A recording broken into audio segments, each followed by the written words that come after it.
All right, ladies and gentlemen, it's time for your Elimination Chamber 2024 review for February 24. I thought most of the pay-per-views, this pay-per-view sucked. Only really cared about one match. That was the men's chamber match. Just didn't really care for the other matches. So we got Becky Lynch gonna face Rhea Ripley at WrestleMania for the women's title. Then we got Drew McIntyre facing Seth Rollins at WrestleMania for the world title. And we got Judgment Day retaining their tag titles. And then the other match, Rhea Ripley retained her title. It's pretty obvious who was gonna win. Not gonna not gonna go off the rails because it's the last pay-per-view before WrestleMania, so predictions are pretty obvious. Some positives.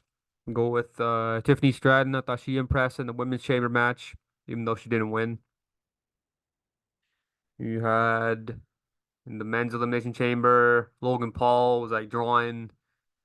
He was like pictures on the glass or whatever in his chamber pot of Kevin. He's like he drew like a fat guy and said Kevin sucks on it. So that was kind of hilarious.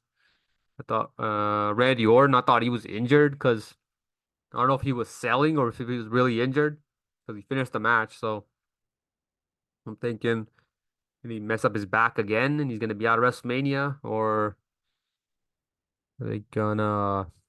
Because he kept like he would, as soon as he did I forgot what move he did in the beginning. He did a move, he went down, he was down for most of the match. Then he gets up, hits a move, and he goes back down. So he just kept doing that the whole match. So I thought he was injured. So we'll find out in a few days if he's really injured or if he was just selling.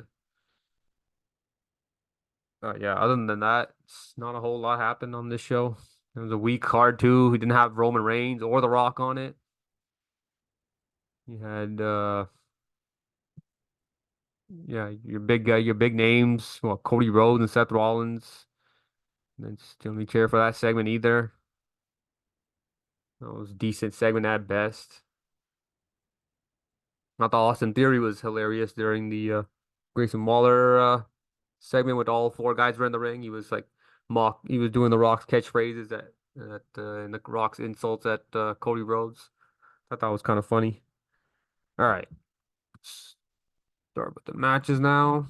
First up, we got the women's chamber, Becky Lynch versus Liv Morgan versus Raquel Rodriguez versus Bianca Belair, Tiffany Stratton, and versus Naomi.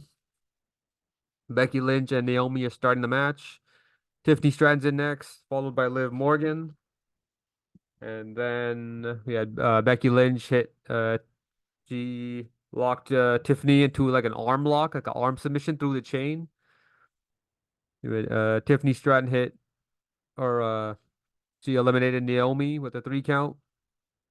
Raquel Rodriguez is next. Raquel drove Becky into the chain like two, 3 times. And then she checked her in the ring. I think it was a powerbomb or suplex. I can't remember. And then all three women that were in there tried to pin Raquel Rodriguez. She kicked out. Fans weren't happy about that.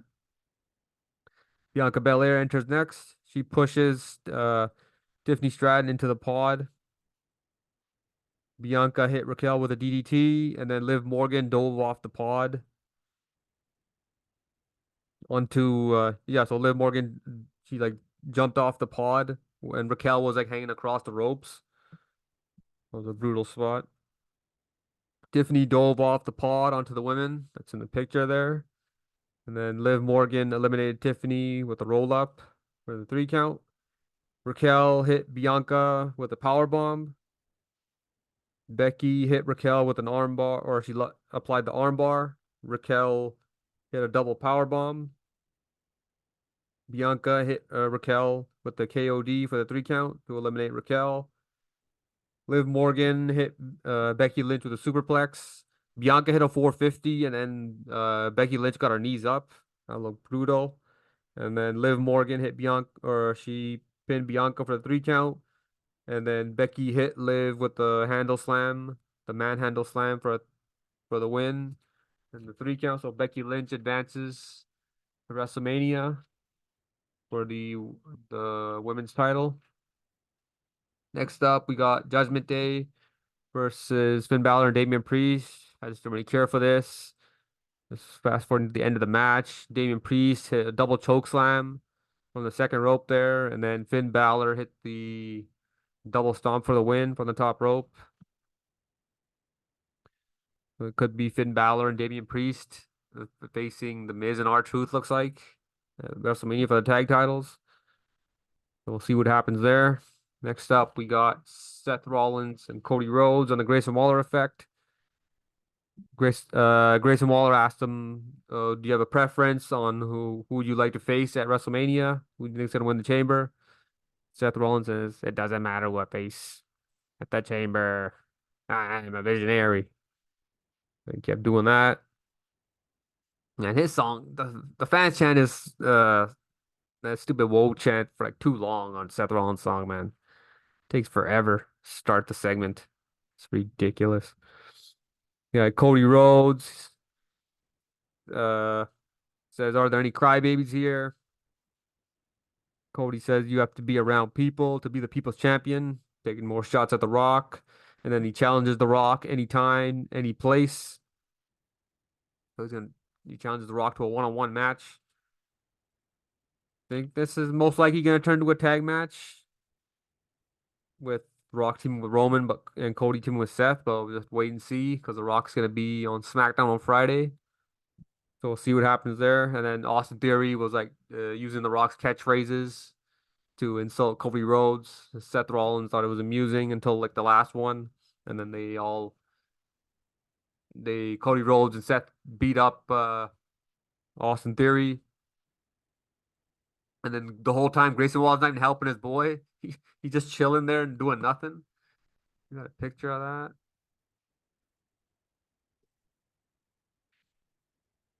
Yeah, look at that. He's just chilling there, helping his guy out.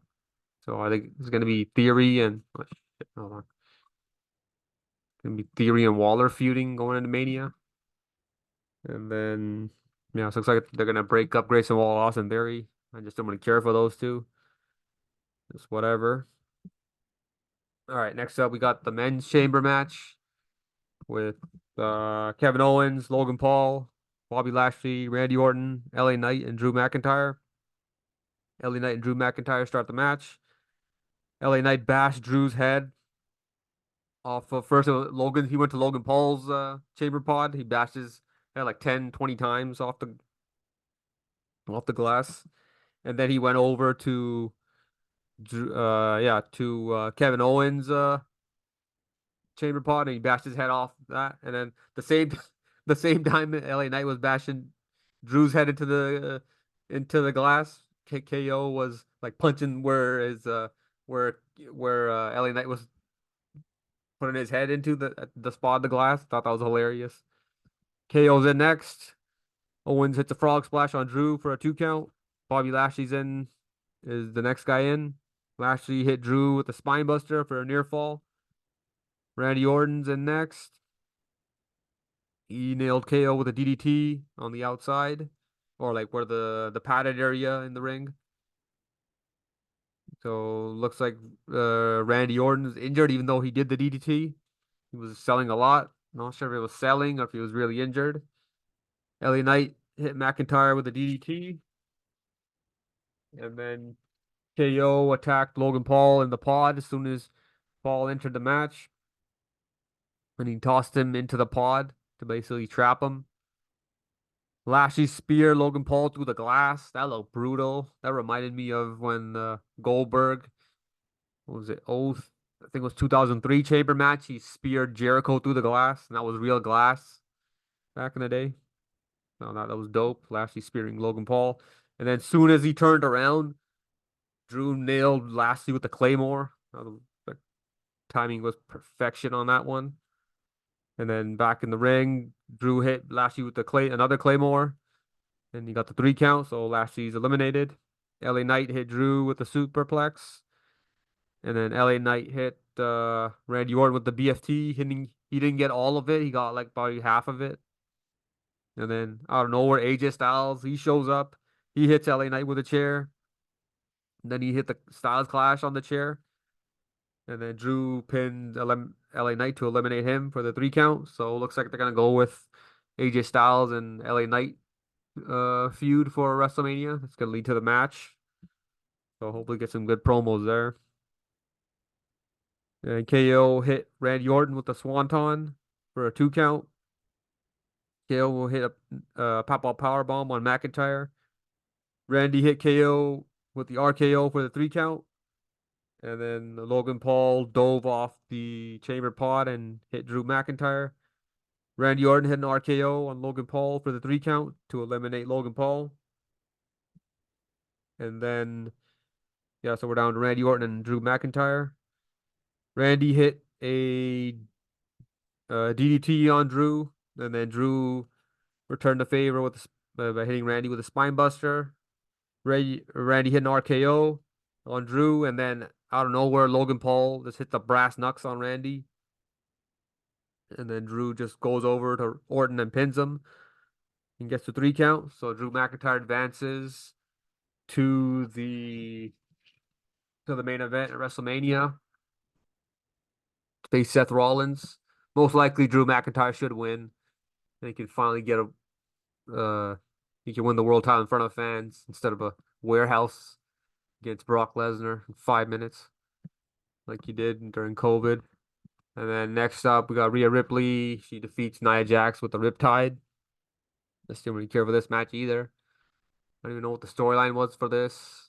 It's kind of pointless. The only reason she got the main event was because it was in her hometown. I still don't really care for this match either. And the tag match, they could have just done a Raw or SmackDown. And then still don't really care for the Women's Chamber match. Thought it was decent at best. Probably give this pay-per-view a 3 out of 10. Just not a lot of big names on it. It was a weak card. Not a whole lot happened. So yeah, that was pretty much it for Elimination Chamber. See ya.